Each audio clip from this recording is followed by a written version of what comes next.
Assalamualaikum warahmatullahi wabarakatuh. Salam guru penggerak, salam dan bahagia Bapak Ibu calon guru penggerak. Perkenalkan, saya Sigit Pamungkas Raharjo, calon guru penggerak angkatan 9 dari SD Negeri 5 Ngawen, Kabupaten Blora, Provinsi Jawa Tengah. Pada video ini, saya akan memaparkan demonstrasi kontekstual modul 1.1 tentang pemikiran Ki Hajar Dewantara, pendidikan yang berpihak kepada murid. Menurut Ki Hajar Dewantara, hakikat pendidikan adalah seluruh daya, upaya yang dikerahkan secara terpadu untuk tujuan memerdekakan aspek lahir dan batin manusia. Pengajaran dalam pendidikan dimaknai sebagai upaya membebaskan murid dari ketidaktahuan serta sikap iri, dengki, dan egois. Tujuan pendidikan yang disampaikan Ki Hajar Dewantara adalah menuntun segala kodrat yang ada pada anak-anak agar mereka dapat mencapai keselamatan dan kebahagiaan yang setinggi-tingginya baik sebagai manusia maupun sebagai anggota masyarakat. Pendidikan yang berpihak kepada murid. Dasar pendidikan menurut pemikiran Ki Hajar Dewantara.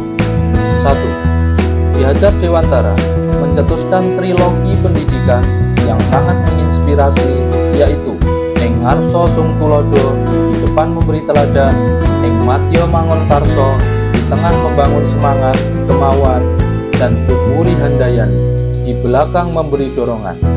Sebagai pendidik, kita harus mampu mengejawantahkannya ke dalam proses pembelajaran yang berpihak kepada murid. 2. Filosofi Ki Hajar Dewantara yang menetapkan asas trikon, yaitu kontinuitas, tidak melupakan akar nilai budaya, konvergensi. Pendidikan harus memanusiakan manusia dan konsentris. Pendidikan harus menghargai keberagaman dan memerdekakan murid. Sebagai pendidik, kita harus mengutamakan kemerdekaan dalam belajar. Murid merdeka dalam melakukan pembelajaran sesuai dengan kodrat yang dimiliki. 3. Tripusat pendidikan memegang peran penting dalam keberhasilan pendidikan. Ketiganya secara tidak langsung telah mengadakan pembinaan yang erat dalam praktik pendidikan. Kaitan ketiganya dapat dilihat dari orang tua melaksanakan kewajibannya mendidik anak di dalam keluarga karena keterbatasan orang tua dalam mendidik anak di rumah, dan akhirnya proses pendidikan diserahkan di sekolah. Masyarakat akan menjadi fasilitator bagi murid untuk mengaktualisasikan keterampilan. 4. Pendidikan Ki Hajar Dewantara menjelaskan bahwa dasar pendidikan anak berhubungan dengan kodrat alam dan kodrat zaman. Kodrat alam berkaitan dengan sifat dan bentuk lingkungan di mana anak-anak berada, sedangkan kodrat zaman berkaitan dengan isi dan irama. Artinya, bahwa setiap anak sudah membawa sifat atau karakternya masing-masing. Kodrat zaman bisa diartikan bahwa kita sebagai pendidik harus membekali keterampilan kepada murid sesuai zamannya, agar mereka bisa hidup, berkarya, dan menyesuaikan diri. Dalam konteks pembelajaran, pendidik harus membekali murid dengan kecakapan abad 21. 5. Pendidikan yang berpusat pada murid menekankan pada minat, kebutuhan, dan kemampuan individu, menghadirkan model dan metode belajar yang menggali motivasi untuk membangun kebiasaan murid menjadi pembelajar sejati, selalu ingin tahu terhadap informasi dan pengetahuan, suka dan senang membaca. Sebagai pendidik, kita harus mampu menciptakan proses pembelajaran yang dapat mengembangkan kualitas sumber daya manusia yang dibutuhkan di era mendatang, seperti kreativitas, inovatif, kepemimpinan, rasa percaya diri, kemandirian, kedisiplinan, kekritisan dalam berpikir, daya nalar yang tinggi, kemampuan berkomunikasi dan bekerja dalam tim, serta wawasan global untuk dapat beradaptasi terhadap perubahan dan perkembangan.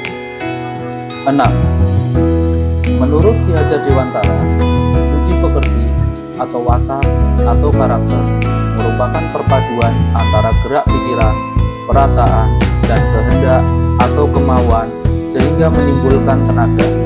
Budi pekerti juga dapat diartikan sebagai perpaduan antara cipta, karsa, sehingga menciptakan karya. Budi pekerti menjadi bagian tak terpisahkan dari pendidikan dan pengajaran yang kita lakukan sebagai pendidik. Sebagai pendidik, harus senantiasa memberikan teladan yang baik bagi murid-muridnya dalam mengembangkan budi pekerti. Kita juga harus melakukan kegiatan-kegiatan pembiasaan di sekolah untuk menanamkan nilai-nilai budi pekerti atau akhlak mulia kepada anak. Alasan penerapan ide atau gagasan. Konsep pemikiran Ki Hajar Dewantara sangat relevan diterapkan pada zaman sekarang ini. Inti dari filsafat pendidikan Ki Hajar Dewantara adalah perubahan. Pendidikan seperti tata surya, selalu bergerak, tidak pernah berhenti, tidak boleh statis atau diam. Mereka tidak pernah berhenti berputar, karena ketika mereka berhenti berputar, maka akan terjadi kehancuran. Begitu juga dengan kebudayaan, bersifat dinamis, tidak boleh statis. Perubahan itu kekal. Sebagai pendidik, kita harus menjadi teladan bagi murid, serta selalu membangun kekuatan semangat dan motivasi dalam proses pembelajaran dan di belakang memberi dorongan, mengembangkan bakat dan minat yang dimiliki murid sesuai dengan potensinya, membangun karakter yang positif melalui kegiatan-kegiatan pembiasaan, selalu memberikan tuntunan dan arahan yang baik dan positif, membuat proses pembelajaran yang menyenangkan, menarik dan menantang. Hal tersebut tercermin dalam filosofi pemikiran Ki Hajar Dewantara, dan sebagai pendidik, kita harus mampu mengejawantahkannya dalam proses pembelajaran yang berpihak pada murid.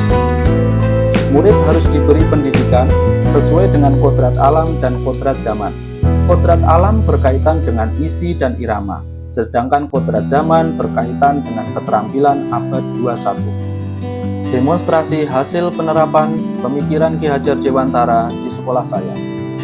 Menggunakan media dan pembelajaran yang menarik, murid merasa senang dan memantik rasa ingin tahu untuk mencapai pembelajaran yang bermakna, seperti melakukan ice breaking, penggunaan LCD proyektor, dan alat peraga.